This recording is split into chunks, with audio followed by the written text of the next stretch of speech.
Juste pour rappeler, mercredi prochain, le dîner annuel de l'Académie de chirurgie qui aura lieu dans les jardins de Bagatelle.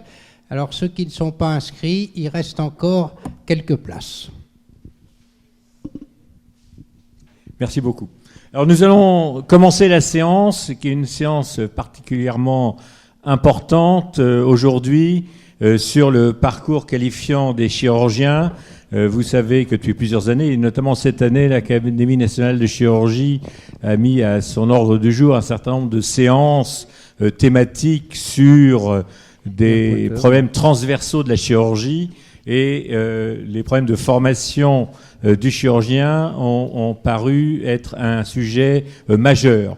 Il se trouve que la commission 9 de l'Académie de médecine avait également mis cela à l'ordre du jour, et une commission mixte regroupant les académies nationales de chirurgie et l'Académie nationale de médecine a eu lieu sous l'égide de Iraj Ranjbak, et ce sont un peu les travaux qui vont vous être présentés.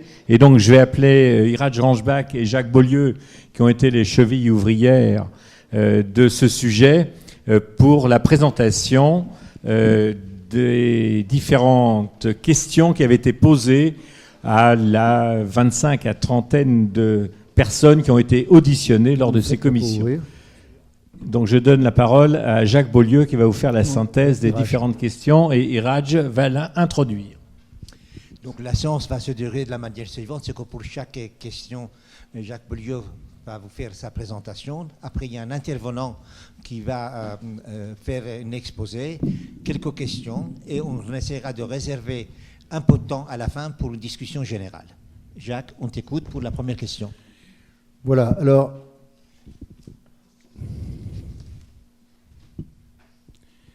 J'ai pourtant bien mis avant. Hein. Bon. On avait la commission 9 s'est enquis donc en réunissant les deux académies, de travailler pendant une année sur ce sujet du parcours qualifiant. Tout à l'heure, ça marchait très bien. Il ne faut pas perdre toutes les fois 10 minutes à commencer. Hein. Bon, alors nous avons à peu près pendant une année travaillé une fois par semaine sur ce sujet. Je remercie ceux qui sont venus participer aux discussions. J'ai ma clé USB, hein, sinon. J'ai tout préparé ce matin.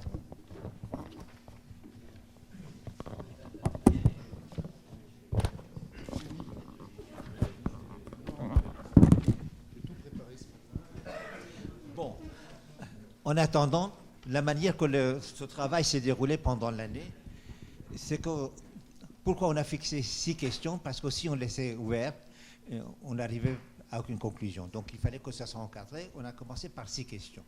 Mais en fin de compte, vous allez voir qu'on va traiter 8. Pourquoi au fil de l'eau, on s'est aperçu qu'il y avait 2 autres questions qui nous paraissaient importantes qu'on va vous soumettre. L'un qui est changement de spécialité, parce que c'est un sujet qui me semble être d'actualité compte tenu de l'évolution des choses. Et puis d'autre part, c'est les conditions d'exercice. Est-ce que quelqu'un, qu'on lui donne l'autorisation de faire la chirurgie, c'est pour tout le temps, ou est-ce que c'est pour la durée déterminée? Et dans ce cas-là, comment faut-il faire pour avoir une requalification? Donc vous allez avoir les 6 questions qui sont dans l'ordre suivant. Est-ce que les études de médecine, y compris l'examen classant national, adapté à la formation des chirurgiens?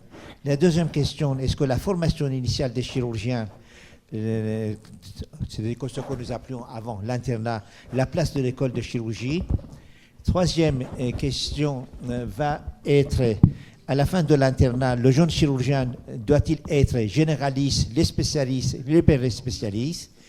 Question numéro 4, l'internat doit être le même pour un futur praticien privé ou public, en gros ceux qui sont destinés à faire une carrière hospitalière universitaire et les autres. Question numéro 5, la formation des internes doit-elle se faire uniquement dans les services hospitaliers universitaires ou pendant une période définie et contrôlée en dehors des centres hospitaliers universitaires? Enfin, le 6e, comment évaluer la formation et à quel moment?